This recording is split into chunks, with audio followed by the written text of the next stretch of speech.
Good evening, RGT, and Happy New Year to everybody.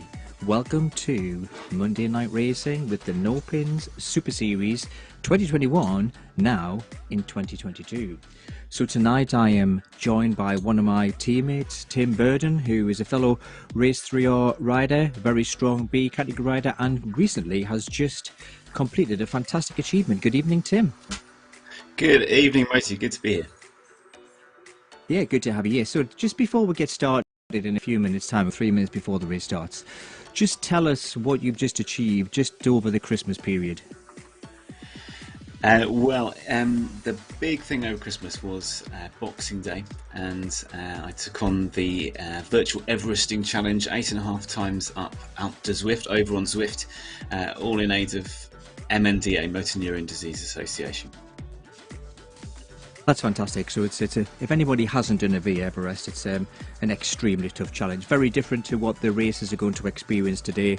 So there's an awful lot of mental play going into V Everesting, as there is to extent to in racing, but it's all about pacing yourself. And I am fairly sure that with this course that we've got here tonight, there's going to be very little pacing tonight. So if we look at the league positions so far, we've seen things just gradually close up. So we have two leagues racing in conjunction with each other. We have a team series, but we also have an individual series, and each series is split into two categories. So we have a gold and platinum series, and we also have a silver bronze series, both in the individual and in the team. So the individual is an interesting affair, as I was just saying before to Tim, how even though some of the stronger riders may fare in a slightly different league to what we expect. So Gringo, for instance, who's won the last 3 races with some fantastic attacking, is currently racing in the silver bronze. Because he wasn't there for the first race, however, he is down in 4th place. The silver bronze category is being led by Mike Swart of Restart Racing, who were also challenging really well for the gold platinum team position. Second in that league is Vanna, third is Bill Bonner, followed by Gringo. And the platinum gold, we've got Falbala. Sorry to interrupt. So to help me, as someone who's a bit new to RGT racing, these categories, platinum, gold, silver, bronze, they're not the same as what I might be used to as A, B, C, D in Zwift, for example. No, I don't believe they are. To be fair, the categorization as RGTs is something that I'm still trying to do some research on. I'm fairly sure it's to do with experience and number of races in the belt and positioning. So I think it is a bit of a ranking league. But I'm not entirely sure. To be fair, I don't even quite know how the ABCT works in Zwift, to be fair, when it comes to racing, when it comes to ranking points. But I think it's very similar with the ranking. So in Platinum Gold, we have Rasmus Feldballer, who has been one of the most attacking racers that we've seen in the entire series, followed by David Blodgett and John Beams, who I believe is on our Zoom call tonight. So we'll be able to see images of John tonight, who always looks like he's suffering from the first minute to the last minute. So that would be interesting. Okay. In the team positions, we have Restart Racing leading in the gold platinum with Nopinz R3R Racing team, but they are closing them down. And I'm expecting the Nopinz team to put in some big attacks tonight. So we've got 20 seconds to go to wheels down. In the gold platinum, we've got Restart, Nopinz, ECKD. And the silver bronze, we've got ECKD, OTR Blue, and React E-Cycling team. So 10 seconds to go. Will we see an absolutely electric start like we've seen before? Tim, what do you think the start's going to look like today? Well, it's a downhill start, it's a downhill race, and off they go, straight out of the blocks. It looks great to me. We're up already at 57, 58, up to 60, into the 60s, heading towards 70 kph. This is a quick start. We've got Feldballer out of Denmark. This big watch straight away. Beams following close on his wheel, followed by the pack. Well, there was Tim Cook. Tim Cook in the last 2 races has gone out of the gates like an absolute bullet. Feldballer, who, as we were saying, is one of the most attacking riders that we've seen in this series, has actually matched him and he's been ahead of him, and that's unusual. But we can see this pack. I believe there's 116 riders in the pack tonight, absolutely thundering down this hill before the race starts to flatten out. So I'll just take you through a little bit of the course while all of this pack starts to get themselves together. So today it's a really unusual race. So the net actual ascendancy is actually a negative value. This is, in all intents and purposes, a downhill race. So it's a 36.63 kilometers. And we have about 30 or 40 meters downhill from start to finish. It doesn't quite be as simple as that though. So we start in South Moln at an altitude of 147 meters, but we descend 110 meters over the course of the whole parkour. We finish up just outside Bishop's Taunton, and we can see the interactive map there, just on the way into Barnstable. After a drop of over 80 metres in the first 4 kilometres, the rain kind of settles a little bit to a more flat, rolling terrain with a few small kickers en route. The most significant one is around about 20 kilometres where we brush past the River Tor and skirt the forest, and I'm expecting one of the big attacks to happen there. Following this, the road meanders through the countryside on rolling terrain that will suit the sprinters, and I suspect we will have a big pack thundering again until we hit the little kickers just before we get to the end. So the last 2 kilometres we have 2 small kickers spaced by about 1 kilometre, and if the pack is still together, I am absolutely certain that we will see 1 or 2 riders heading off the front to create some attacks. And there we can see John Beams, who's one of the attacking riders off the front there. So what do you think about these attacks in this race today, Tim? Well, it's hard to see where there's going to be a point for a major shake-up, but it's with a downhill race, it's going to be interesting. It's going to be all about the power, isn't it? Moti, get me up to speed with how this pack has worked together so far over this series. You've mentioned some of the strong riders already.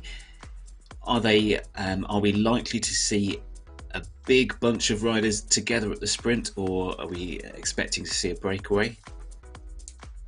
Well, it's really interesting so far. So we have 3 real quite big attacking teams. So Nopinz R3R team, and 2 weeks ago they put in concerted, repeated attacks throughout the whole of the race, and that was a relatively flat race as well. Gradually broke the pack up. Then the first few races though, we saw the Danish team who put a really strong and very big contingent, ECKD, putting in attack after attack, and we can see the ECKD guys now. Gottlieb there on the front, joined by, it looks like Horgard as well, joined by Fellballer, so that the ACKD guys putting in a big attack. But what's really interesting is the team that's currently leading the Gold and Platinum League is the Restart Racing team. Now, they haven't been one of the more aggressive attacking teams. Mike Swartz, the kind of the lead rider there, they've been kind of sitting in there being pretty kind of just doing the homework, sitting on the wheel and not really putting in any huge attacks. But I'd be really surprised if they don't hang on into the front group today. Again, as someone who's new to RGT racing, I've done a lot of racing on Zwift. How's the experience different from a racer's point of view? Well, certainly from an RGT perspective, one of the great advantages about RGT is that they've got the mechanics absolutely the spot on. The dynamics of the rider is great. What we see in RGT is something that we don't see in Zwift, is that breakaways do actually stay breaking away. And even if we get 3 or 4 riders breaking away, it's very common that we'll see these break away and hold a gap for a long time, meaning the pack has to work together to close that down. And we saw that last week. We had a breakaway of 3 riders. We had Zach Harner, Gringo, and then the week 1 winner, Jamrazik, breaking away from the pack, and they absolutely flew away from them. Zach Harner was unfortunate to have a Wi-Fi dropout, and he eventually dropped out, leaving it head-to-head for Gringo and Jamrazik to fight it out. So they stayed away from a pack that was chasing, and that was a relatively flattish rolling course, a few little kickers. So as you can see, the ECKDs guys will put in a little bit of air to the chasing pack. So this is where the dynamics of RGT really does play on. But on the flip side of that, if you're hanging out the back of this pack, it is so easy to get dropped. They don't have any of that sticky draft that we see before, and I think this is why it attracts such a good dynamic pack of racers, because the dynamics are very true to life. So we're seeing the Danish riders of ECKD there dominating the front of the race at the moment. Is that something we're likely to see more of? Are we likely to see teams working together to support one another to try and make a breakaway? Yeah, definitely, Tim. And I think that's one of the things that we've really seen on RGT that we don't see quite so much on Swift for sure, is we do see these very, very strong team tactics coming through. ECKD were extremely dominant the first three races of the series. Nopinz, when Gringo came back in, I think he came back in and started cracking the whip and making all of their guys working. And what I was expecting to see was the Nopinz guys to really take it to the restart racing guys who were just ahead of them in the league.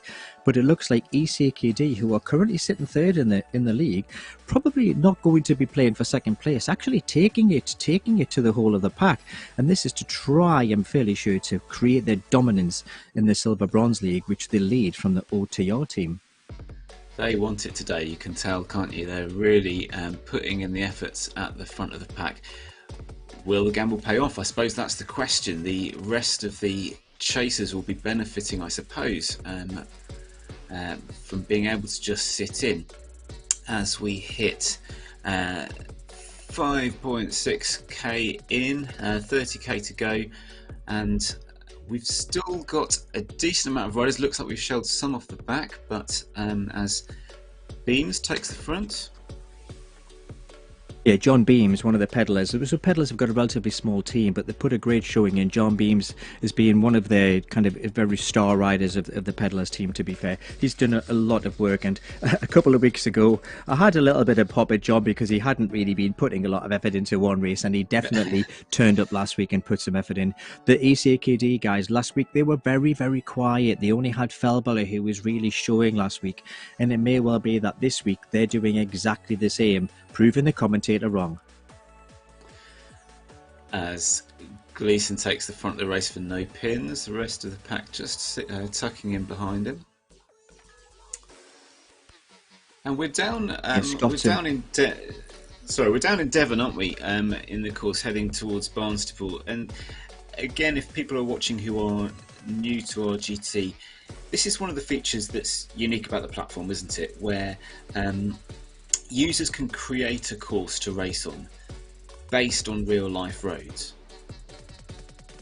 Absolutely, and that's one of those great features of RGT called the Magic Roads. So essentially you can take any GPX file, as clean, it has to be relatively clean, submit it to the RGT platform, and they will recreate the exact feel of that roads. What we won't get is the same vista, but RGT will create an artificial version of that, but all the hills are real, all the turns are real, it's the roads that you actually ride, or exactly the same feel as what you'll get in real life, apart from the potholes and the rainy weather and the wind blowing you into the trees. So that's great, isn't it? If you're wanting, for example, you've got a big event that you're training for, to actually be able to train on a virtual recreation of it in your living room, in your garage, in your shed. Absolutely, and I think the RGT is turning out to be a very strong platform for TT riders, because they can actually get to know the road, obviously in partnership with some of the online tools such as the Best Bike Split, for instance. They can actually ride the roads for real, mindless the elements, and really get a feel of where they're going to put the power down, where they're going to ease off a little bit. And I think that's really having a growing community in the TT world. I believe you enjoy a bit of a TT now, Tim, as well, don't you? Just been getting into it in the last 6 months. Yeah, I had a bit of a go at the end of the season last year. Caught the TT bug though. Absolutely loved it. So this year, I'm gonna have a bit more of a go. As we just hit a bit of an incline here, we've got Wilkinson, Nopinz, R3R off the front there. This course does roll, doesn't it? They're going downhill at a nice minus 6% gradient, and then the rest of the pack just catching up with them again. Then, as they get towards 8.5-9 kilometre mark. Yeah, you're right. So if you look at the course profile down at the bottom of the screen there, when you look at it, it looks relatively flat. But as we're finding, if you look on the top right of the screen there, you can see the slope on currently in the green at minus 0.2 or plus 0.5 now.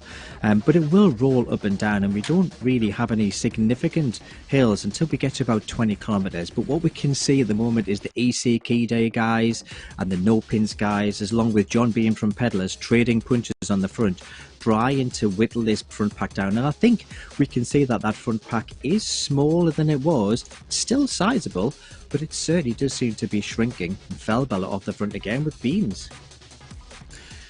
And we can just see it again if we look at that profile at the bottom, very bottom right.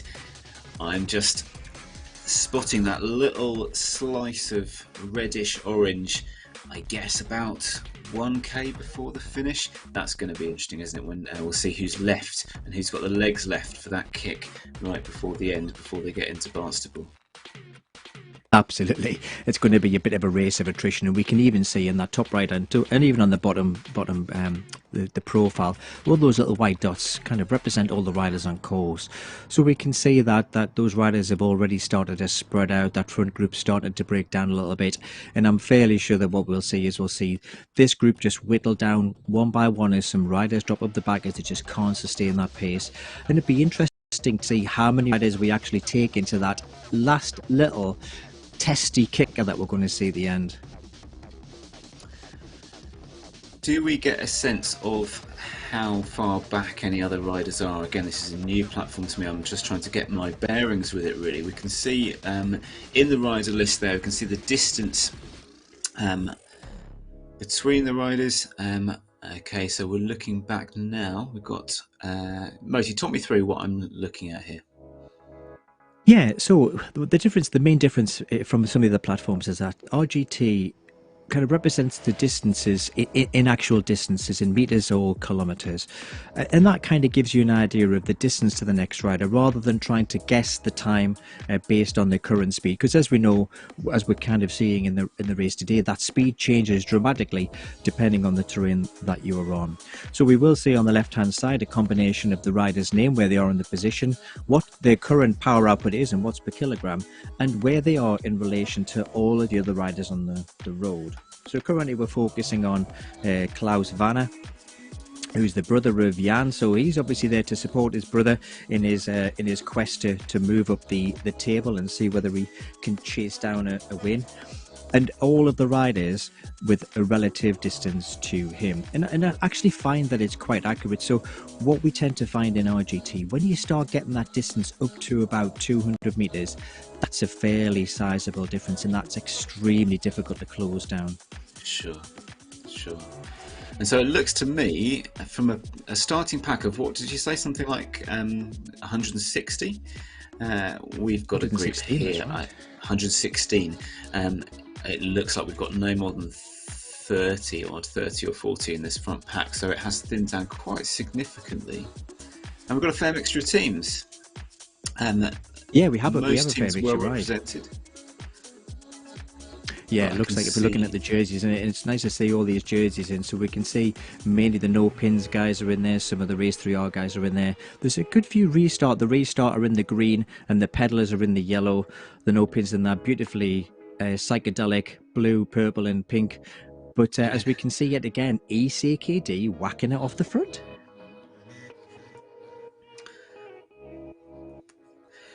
So at this point,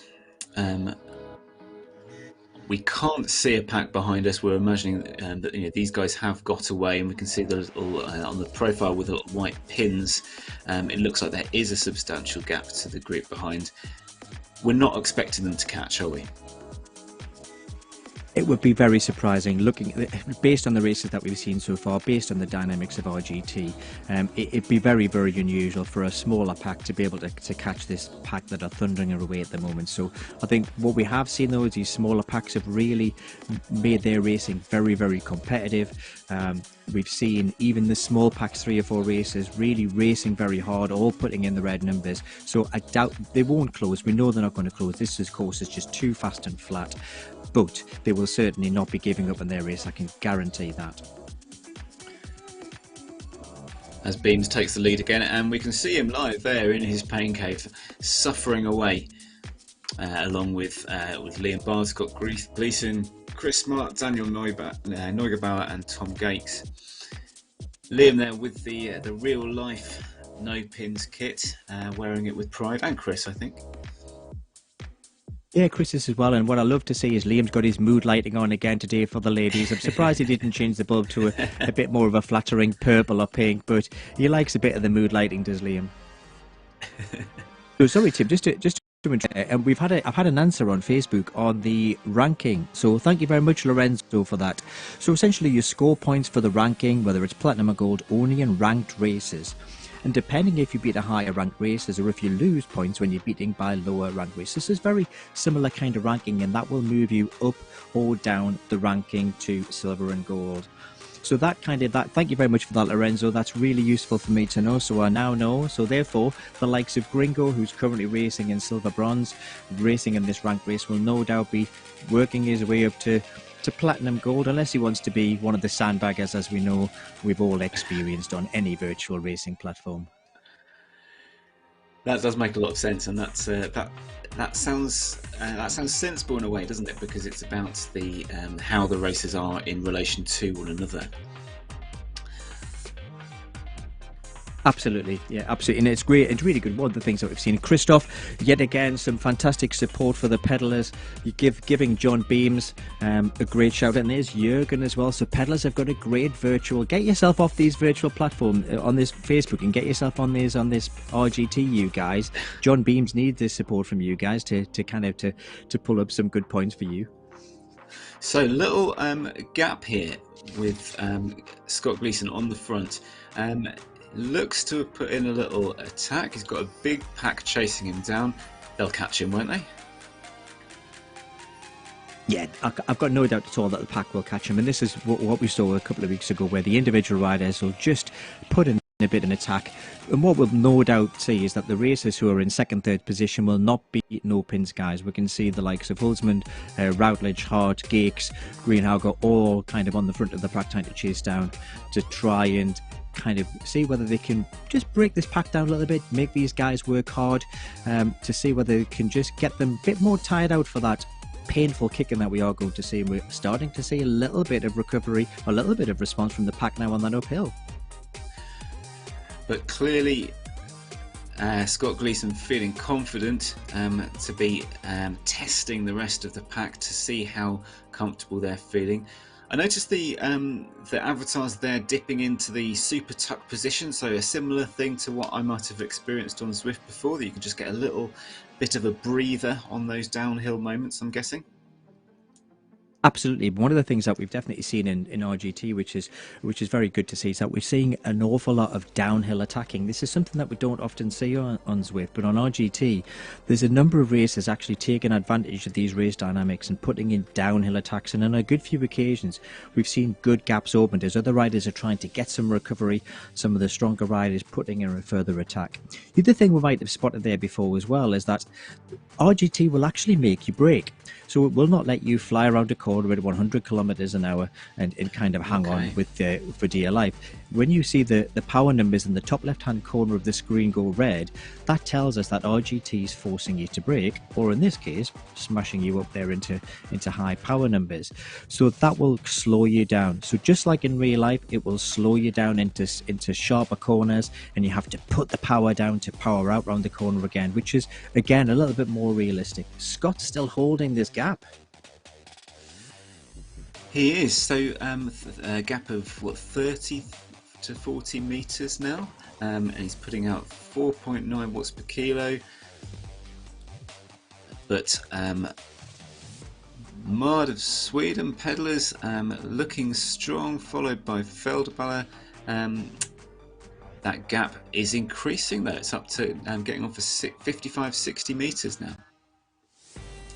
good. This is a good little effort by Scott Gleeson. So Scott, we know Scott's a strong rider, and I think the pack are actually starting to take this attack a little bit more seriously now. Hendrik Mard, who's been very supportive of John Beans and the Pedalers team for this series, unfortunately I think he had a technical last week and so struggled to make the race. Mike Swart, who's currently leading the silver bronze, will always be there. Mike's been doing some great attacking, but he's also been doing some very sensible, smart racing, sitting in when he wants to, with the restart team not having the biggest team in the pack.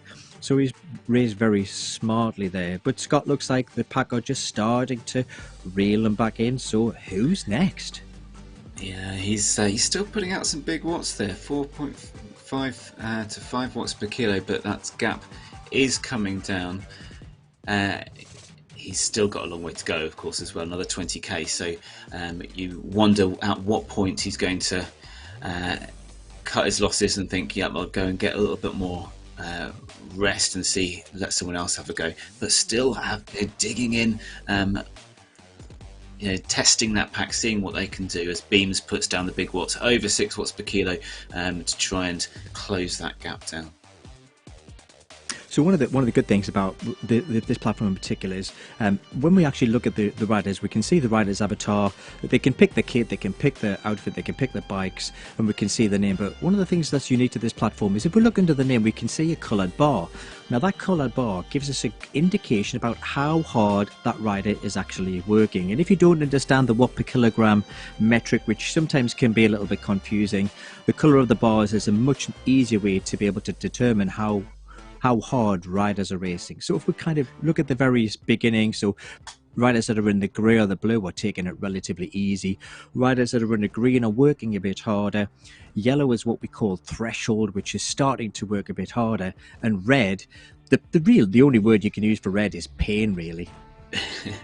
And can the other riders see that? So if I'm racing in RGT, can I see that someone in front of me has just gone into the red and is putting in a big effort so that I can respond straight away?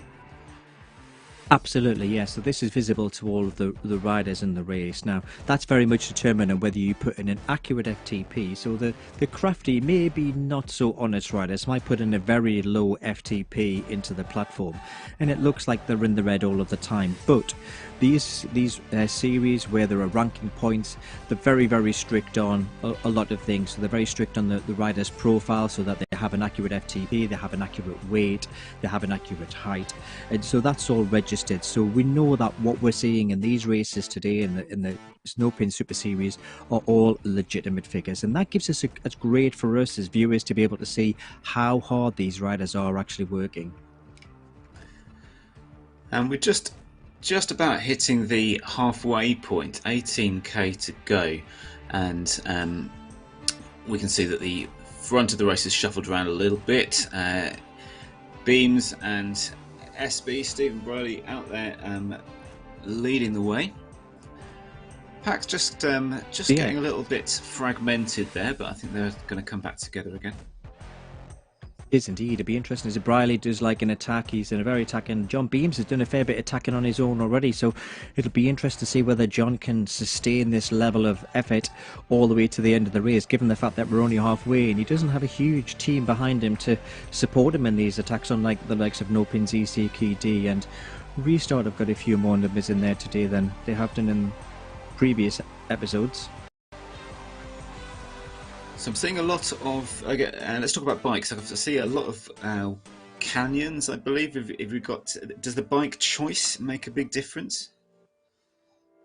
Now that's a really good question, Tim. To be absolutely honest, I don't know how accurate they've actually modelled the dynamics of the bike in these events, or whether all of the bikes are fair and equal. I really don't know the answer to that, to be fair.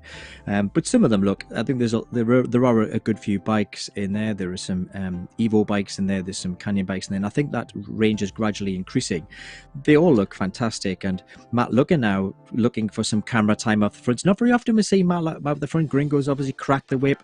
Matt likes to sit in and kind of do a bit work quietly in the pack, but he's obviously not been allowed to do that today. But he's got a bike that beautifully matches his kit. He's looking strong, isn't he? And you just get the sense that Nopinz are going to take it in turns to play with the rest of the pack. So he's opened up a 20-meter gap. That was a big sustained effort at 6 or 7 watts per kilo. We'll see how long this one lasts. Well, 182 watts, 182 beats per minute, and his heart rate, Matt, look, there's no spring chicken anymore. That's definitely making him work. I'm not surprised that he hasn't been able to sustain it in the red for too long. Back into yellow, but still putting in a reasonable amount of effort. Who will be next to kind of hit the front and take it on? It looks like Nopinz R3R yet again are kind of taking it to the rest of the pack. Yep, and who is it that we've got this time going off? It's SB, Stephen Briley. Again, putting in the red numbers. They're just taking it in turns. 396 watts, 400 watts. And there goes the heart rate up into the high 160s. High 160s, that's fairly conservative for SB. He's obviously just putting in a couple of digs. He's obviously saving himself for the big one.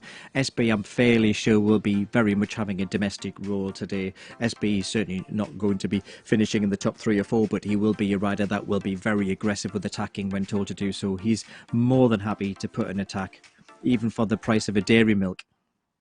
Yeah, the pack seems to be holding at the moment. You just wonder how long is it going to be until people can, how long can they manage? As we see, Beams and Gottlieb put in an attack themselves. Now, big numbers from Beams.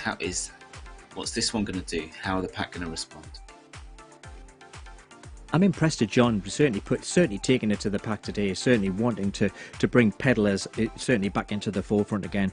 Pedalers as a team are down in 4th position in the Gold Platinum League at the moment. There's John in the top left. John he's got that constant look of, he actually looks quite calm there, John, despite his multiple attacks. And I've seen John look an awful lot more painful than that. So he seems to be just ringing in and quite comfortable there at the moment. So we're riding with Liam Bard there, and Liam looking focused, looking pretty comfortable on his camera view there. Liam's a fantastic. Liam can just grind out the watts for a long period of time. And last week or the week before, Liam managed to close down a reasonably sized gap from the front pack to himself with 2 or 3 riders. Managed to close it down back into the front pack again. So Liam will be holding relatively steady. He's not one of those riders that will smash it off the front. He will just sit in the pack and just grind away on those watts, trying to maintain the pace, maintain the intensity of the pack. And as we can see, that front pack is staying together quite well. Nobody seems to be dropping off at the moment. It is perhaps just 1 or 2 starting to lose connection with the rest of the group. They'll just be wanting this to hurry up, won't they, really? As I think we're just approaching another little gradient. It might just see the incline go up a little bit here. Absolutely, yeah. I think a lot of these races are kind of ruining the fact that we're just over halfway, really, in this race, and we can see it's been very aggressive and very intense. And there goes Gringo. So Gringo has waited until halfway through the race to put in his first meaningful attack. Is this going to be an attack that he wants to create a break, or is this just one of the Nopinz rolling breaks where he's trying just to whittle this field down, so when it comes to the last 10 kilometers or so, he can actually put in a meaningful attack? Don't know whether looks like he's easing off a bit there. I think they're just having a bit of fun, really, aren't they? You get the sense that if they want to really go for it, then you would see 2 or 3 of them go at the same time. I love it how you say they're just having a bit of fun as they're hitting the red zone for 30 seconds. It's definitely what I would call fun, being in that red zone for any length of time. So just under 14k to go, so yeah, that puts us about 2/3 of the way into the race. We're still overall heading downhill, aren't we? As Felderbala still going down the hill. That's why it's such an easy race, Tim. They're just going downhill. They're just kind of just cruising along there, enjoying the scenery, having a wee chat to each other. They're just rolling down the hill. Yeah, they'll probably stop for a coffee and a bit of cake at some point, won't they? I'm, I'm fairly sure they will. If you look at the top left-hand corner of the rider screen, we can see not only see the watts that they're holding, the RPM that they're holding, and the heart rate, but we can also see a nice historical profile of what power they've been putting out. It was interesting a couple of weeks ago. We saw some of the riders who were very, very spiky, and there was ups and downs all the way along. But Liam Bard had a surprisingly just a very flat graph, and that was just because he was just sustaining that same power all the time, keeping that pack ticking along at that same intensity. Whereas some of the riders, like the John Beams, I'm fairly sure John Beams will look like a Toblerone on acid. It's sensible riding, isn't it? When you know what you can sustain and you just stick at it. As we see Wilkinson this time again, Nopinz, and it was interesting there to see about 5 different riders all responding and going into the red to try and stay with him. He hasn't got away. They have come with him, but at what cost? How many matches will they have burned trying to stick with Wilson in that little break? Absolutely, it's how many matches these riders who are breaking away. How many matches are these guys burning as well? So these spikes in intensity. If you're working at an average pace, for instance, so if you work at an average power level, if you're working an average, for instance, of 4 watts per kilogram over a relatively long period of time, that's actually easier for you to sustain than going between 5 and 3, 5 and 3, 5 and 3. These spikes in power just absolutely drain the legs. So these constant attacks will be starting to hurt some of these riders very soon, I would think. I guess on a race like this, where you haven't got a significant climb, there aren't those obvious split points, for the teams that feel that they can win it, this is their only option, really, isn't it? Attack, attack, attack, and try and grind the rest of them down, try and shell as many from this pack as they possibly can. Absolutely, and we can just see one rider just disappearing out the back there, whether that's just that his legs have given in or whether he's had a power outage or a Wi-Fi drop or something. But you're absolutely right, they just try and grind these riders down, and because of the dynamics in RGT, you can ride off the front and put a good attack in, but you can also find that you can drop out the back, and that's Gottlieb actually, ECKD, who's been one of the very attacking riders. So Gottlieb, either has he just blown himself out, has he burned too many matches, or has he had a technical? Knowing Gottlieb, I suspect he's probably had a technical at some point. That would be a shame. So frustrating when that happens. Oh, absolutely, yeah. I've just found out as well, so a very useful comment on social media, that all the bikes are equal. So what we are seeing is that there is no difference in the bikes other than the aesthetics. They all will perform in exactly the same aerodynamic way. So this is absolutely 100% down to the ability of the riders who are riding this race. Nothing to do with the equipment whatsoever. So it's for show only. Essentially just like my riding most of the time, to be fair. All about the watts and the tactics, and we're back here in 32nd, 33rd place with Bergqvist and Steiner. Steiner, yeah, his nickname Snickers. I'm fairly sure that Bergqvist, we want to take out of that for a little bit of energy as he's smashing it out the front there.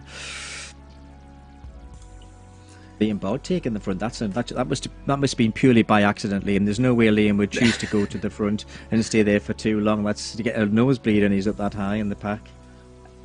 Oh, he's just tucked in again. Very sensible, keeping his powder dry. These will be roads that Liam will know well in real life, I expect, with 10k to go. Absolutely, and I think this is certainly some of the advantage of some of the Nopinz guys who are based down in the south west, and this is where the Nopinz business actually is. So Nopinz are, as you may know, are a manufacturer of high profile racing equipment, and what we could see Scott Gleason, Liam and Gringo Wall racing in their Sub-Zero kit, which is kits that's specifically designed for indoor riding with little pockets for ice packs. I don't know whether I would tolerate that or not. I'm terrible in the cold. I wear gloves when I'm on the trainer sometimes. It's maybe it's one of these things where you have to try it and then you're converted. Yeah, Nopinz fantastic. I've sent my skin suit away to Nopinz a week or so ago to get one of their special number pockets inserted into it. They're a brilliant company. As SB goes off the front, again, just yeah, playing with the pack. It looks like they're still responding though, and we can see again good range of teams still holding their own in this group of, what would you say, about 25? It's hard. It's always hard. You know, it's always hard to tell ahead. It's like trying to count cats, isn't it? It's like trying to count kittens. It's almost impossible on these platforms trying to count the riders. But we can certainly see that there are some gaps starting to appear. So when we're seeing these little attacks coming in, the pack's not responding as one complete cohesive unit anymore. There are little gaps that are starting to appear, and I wonder whether the elastic is going to snap eventually. Yeah, and it looks to me from the rider list on the left hand side, you correct me if I'm wrong, but it looks to me like we go down to number 30 before we get a big gap of about 300 meters, 450 meters actually. So I can see that, yeah, the back of the pack looks like around about 30th place. So if I ever need to count some kittens, I know who to come to because you got that number spot on, Tim. I'm available for all your kitten counting needs, absolutely. Mike Swart hitting the front, so it's great to see Mike. Mike's actually currently leading the silver bronze category. Great to see him taking it to the rest of the field. With 8.5k to go, so it's going to start to hot up, isn't it? And none of these guys who've put the work in to get this far are going to want to get left behind. They're going to want to be there at the finish, in the mix when it comes down to that little kick up and then the big sprint to the line. We've got a few little kicks, haven't we? Again, just looking at the profile as Neil Turner goes off the front this time for actually, he's not off the front, he's in 31st place. I do beg his pardon. But yeah, a few little kicks up before we finish and before we get to that final one. Riding with Tim Cook there at the back of the front pack, 30th position. That's a great ride by Tim. Tim's currently the captain of the R3R team, and as I say, Tim's been smashing it off the front like an absolute bullet. So Tim holding the front group in this race is actually a great achievement by Tim. Obviously getting some very well deserved points from the Race 3R team. I haven't seen Jan Vanner in the field today though, which is a shame because Jan was currently holding second place from Mike Swart. So whether Jan hasn't been able to make it, then he sent his brother along instead to represent the family, or whether Jan's dropped down in the field. I haven't seen him tonight though, so it'd be a shame if he hasn't been able to challenge Mike for the champion.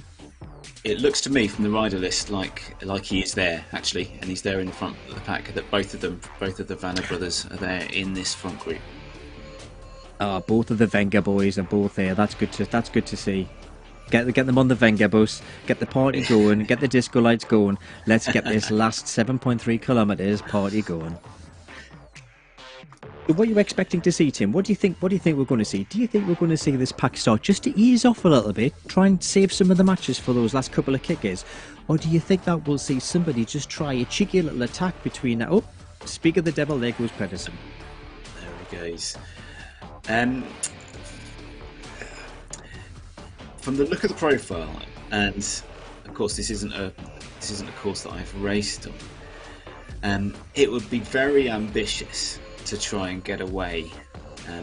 I think they're going to keep it until that final kick, just about 1k to go. But who knows? It's been exciting stuff so far. It's again, for someone who is new to watching RGT racing, this is really top quality stuff. It certainly hasn't been a drudgery of a flat race. We've seen these attacks, and there's Jan in there in the front group, kind of holding on to his brother's coattails. Good to see Jan in there. Jan needs to really try and take it to Mike Swart to try and break him as well. So be interested to see what happens. They've got these little inter-race races as well. So you've got these two leagues that are all racing together. So not only are they racing the guy who's riding next, and they're also racing against some of the guys in the same league as them and other leagues as well. So there's more than one layer of tactics going on in this pack. Have you got a tip for the finish? Who's your money on? Well, based on recent performances, I do strongly suspect that we will see Gringo hit that very first. So we've got this double kicker before the finish, about a kilometre apart. So I expect from about 2 kilometres out or so, we'll see Gringo put in a really concerted attack on that first kicker, see whether we can break things down a little bit, then attack again in the second kicker. That's my prediction. Be interesting to see what you guys on Slow Media think as well. Certainly, it looks like Nopinz and the Danish team have been the most aggressive so far, and I mean, it'd be great to see a big sprint out between them at the end. SB again off the front. Thanks very much, Christoph. Yes, great. Christoph has been the best supporter of pedalers in this series. He has certainly put in the most. He has certainly been the best social media supporter. And you're right, Christoph. It is good to see a few more those bright yellow pedalers jerseys in the pack, being able to support John. John just having a bit of a rest from some of the attacking, but looks like he wants to chase SB down.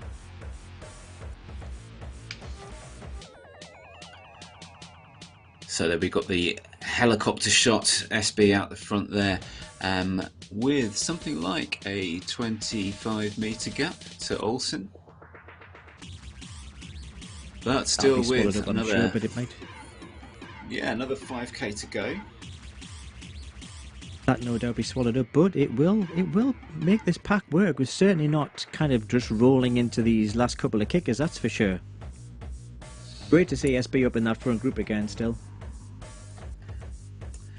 As we just come towards the first of these 3 final kickers, it looks to me, again from the profile, it looks to me like they get progressively harder. The first 2 maybe similar to one another, but so they're rolling down, and very shortly they're going to hit the bottom of it, and that I think is when we're going to start to see some big numbers.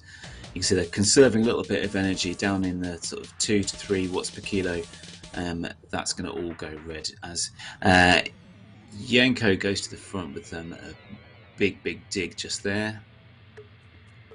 It's good. This is good rate. This is good course planning, isn't it? Really. So give them a bit of a nice downhill start, get them nice and comfortable on the flat, then blammo.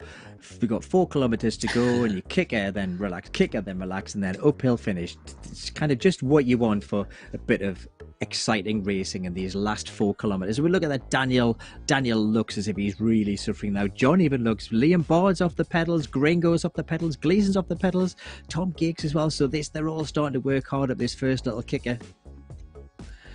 And we can see the watts are starting to increase there. So have they just got over it? I think they have. They've just crested that little kicker. It looks like they've survived as a pack. Gringo off the front, I think. Like goes off the front, yeah, absolutely. So everyone's off the like. This is the racing is really going to start to pick up now. This is where the race will actually really properly start. All of that last 32.96 kilometers just a prelude. This is where it all begins, guys. So is Gringo going to put this attack in now? So we've got Jürgen Janssens on social media wanting pedalers to kind of to take it to him. Will they be able to keep up with Gringo, who's been absolutely dominant the last 3 weeks? So with 3k to go, this is where we could potentially see someone having a go, or a team having a go. And it's not going to be long till we hit that second kicker. They'll be trying to just recover off that first one. But there goes some big numbers again, as the pack looks like it is starting to fragment a little bit now. 3 riders off the front, the rest of the pack desperately trying to chase them down. This is getting good. It is, and they're being swallowed up again. Again, this attack and respond. It's just that constantly coming over the top. Mike Swart taking it, so Mike really wanting to stamp his dominance in the Silver Bronze League here. This is where you see how strong a group of riders this is, isn't it? Because, as you say, the attacks haven't really stopped throughout this race. There's just been one after the other, and that is hard work. Staying with a group where you're constantly having to respond and recover, that's credit to all of these guys. Oh, absolutely. This is one of those races where you maybe not one of the top riders. You may be just about to hang on to the front pack, and what you can hear yourself saying is, "Oh, come on, guys, just give me a bit of a break. Just 2 minutes, please. Please let me go into the blue for just 2 minutes." And they just haven't let anybody do that today. No, no, not at all. As they get to the It's been second kick relentlessly already. attacking. The slope there now kicking up to 5.5% gradient. This is Up where to I 6%. was expecting. Look at those on those Look red at those numbers red on the left hand numbers. side. Absolutely, absolutely astounding. So everybody knows what was expecting to happen. Is anybody putting in big enough red numbers to create that break? Looks like Gleason Fellballer heading off the front now. This is where, if you're feeling confident, you know you can do some damage, isn't it? It's only a little opportunity, but for those who are just hanging on, just willing that final 1.7k to disappear, those are the ones who they're going to be trying to break for this final bit. 1.6k to go, 1 mile to go. This is going to be the moment, isn't it? Very, very soon, probably about 500 meters when we see some fireworks. Absolutely, this is where everybody's legs are feeling the same. This is where it comes down almost 100% to who wants it the most. This is where it's all in the head. These last 1.6k is who wants it the most. Everybody's feeling it now. Nobody's going to be fresh. They're all going to be suffering. It's who wants to take that extra bit of pain, who wants to put in that red for those extra few seconds to take this win. As Hart takes the front, and taking a bit of a gamble here, I would say, because the rest of them will be using that opportunity, that downhill, to just recover after that big kick. But this is the bottom of our final kicker. The gradient has moved up. We're on the 6.7, and there go the red numbers. Let's see what happens. So less than 800, almost 800 meters to go. This is definitely the run into the end. This is now uphill all the way to the finish. This is just who can stay in that red zone, who can actually hold that red zone the longest, who can kind of bluff the way out of it, who can just maintain this power all the way to the line. Gringo looks like he's ahead at the moment, but they're not letting him get away. This is where it's going to hurt, isn't it? Big time. And you can see already from the little profile in the top corner that they have spread out. Gringo's putting the look at the expression on his face from the camera shot there. You can tell he's going all in for this. Oh, Gringo's actually, that's the most I've seen Gringo suffer so far. So he knows that he's got a race on his hands. There goes Yanko taking it to him with less than 150 meters to go. I can't call this, Tim. This is going to be absolutely neck and neck to the finish. Looks like Gringo's got it. Like he's. There he goes. Oh, he just got it from Yanko Fellballer in a great third position, Gleason fourth. But I was not expecting Gringo to have such a tight finish as that. That was an absolutely awesome race by these front guys. They must absolutely be dying on their bikes today. And what a horrible finish for all of them. That's attack all the way through, and then that long drag up to the finish line. Superb. Oh, what a horrible finish. Absolutely hats off, chapeau to the course designer for this, because that would just be horrible for anybody on that finish, especially if you're in a group and you're just sprinting for even just 1 or 2 points. It's going to be awful. So full play to the lads. So just seeing some of the following riders roll over the line. So you've got Tim Cook there at 27th place. Really strong efforts all round from these guys. So do we have a sense of what that's done to any of the team standings, the individual leagues? I think we'll see all of these points coming out tomorrow, because obviously we've got such a lot of riders and such a lot of teams covering four essential series. So it'll take a little bit of time for them to crank through the numbers, and we should see those results updated tomorrow. So this is one of the really exciting things as well, is that we know what the positions on the road are, but we won't know how that affects the individual and the team results probably until tomorrow. So there'll be that little bit of suspense going on while the riders are having, you know, the last of the dairy milks over Christmas and the Christmas chocolates, sitting in front of the internet pressing refresh to see where they are in the league. We'll get an idea with regards to the individuals. So Jan Vanna, Jan Vanna managed just to pit Mike Swart. Jan came in 5th, Mike in 10th position. Those are going to be absolutely vital points for Jan in the silver bronze category at the moment. But Feldballer comfortably going to be.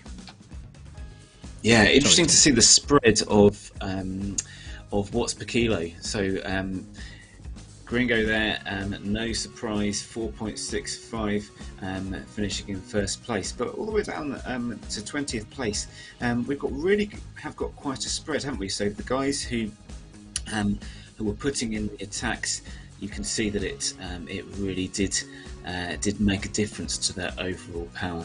Whereas there were others who were clearly racing it smart, sitting in and leaving it until the end there.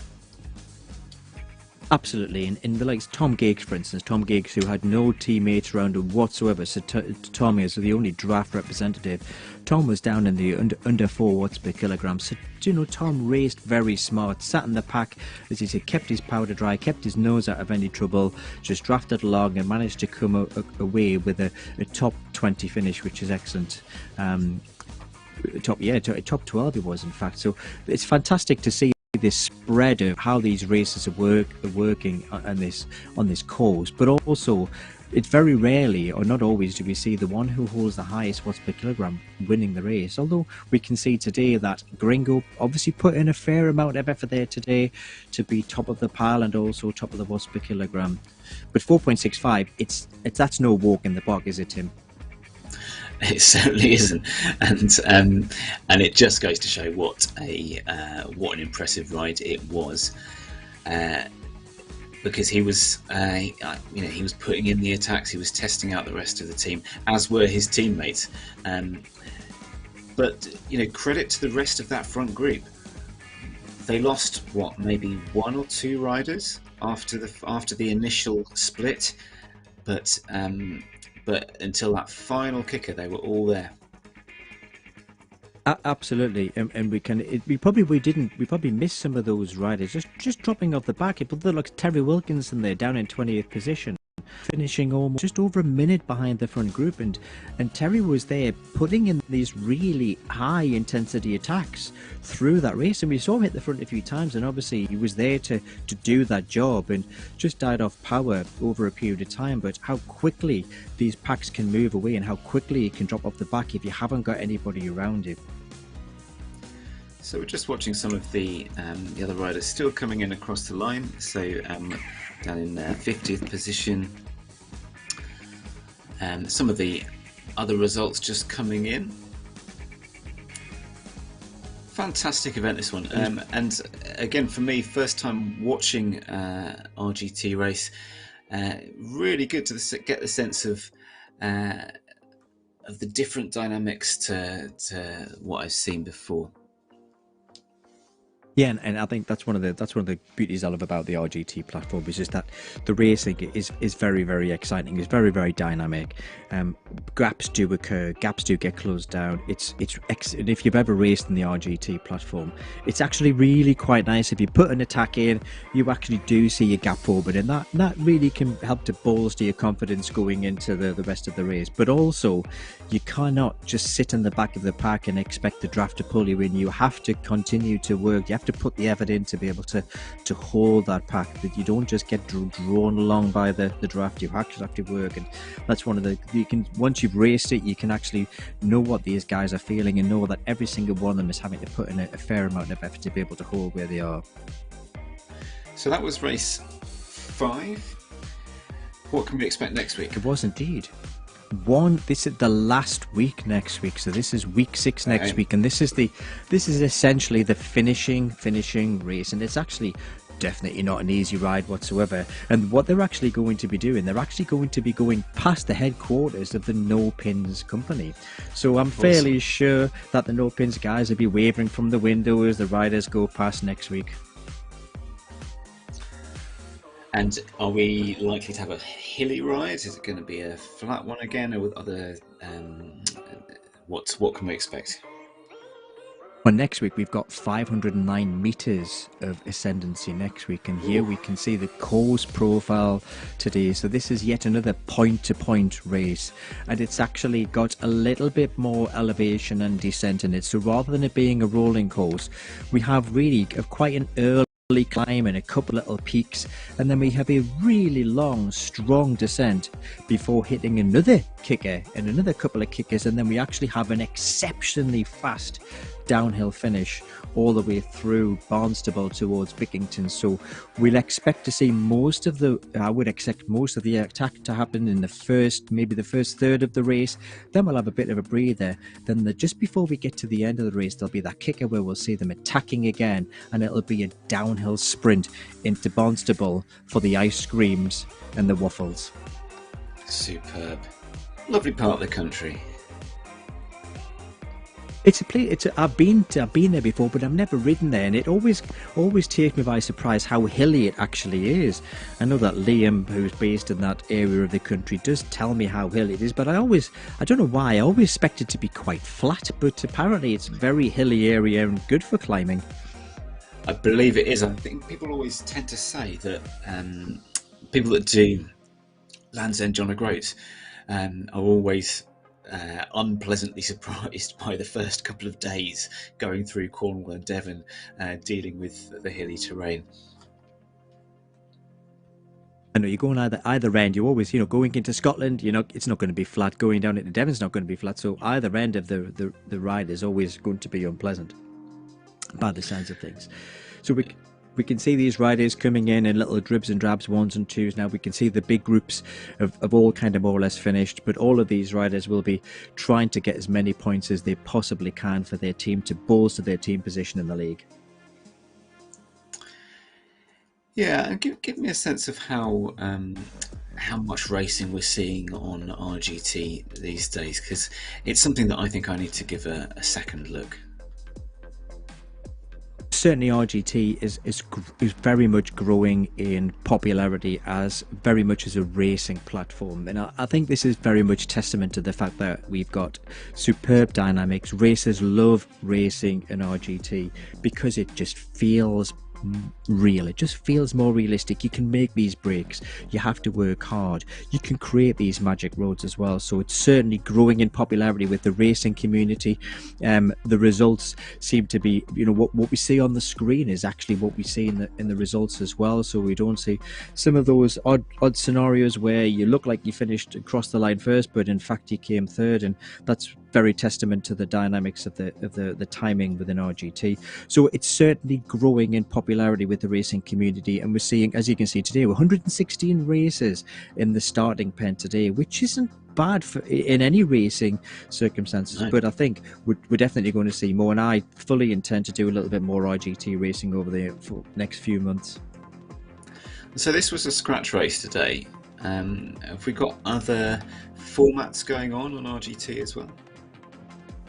Yeah, so RGT is one of the few platforms that has a very big, diverse array of what races are available. They even have a kind of an automated elimination race as well, where you can actually run an elimination race and be automatically eliminated, which is a fantastic racing format. So that variety in racing formats just adds to that appeal, where you're not doing the same race again or variation of the same race. There are different formats that you can adhere to. So certainly that's a growing community, and the RGT team are very, very responsive to the community with their suggestions, and we can see that recently with the addition of the handbike into the RGT equipment library, which is fantastic to see. Yeah, that is awesome, isn't it? And it's the advent of that sort of thing into to virtual racing just adding an extra dynamic and really entertaining as well.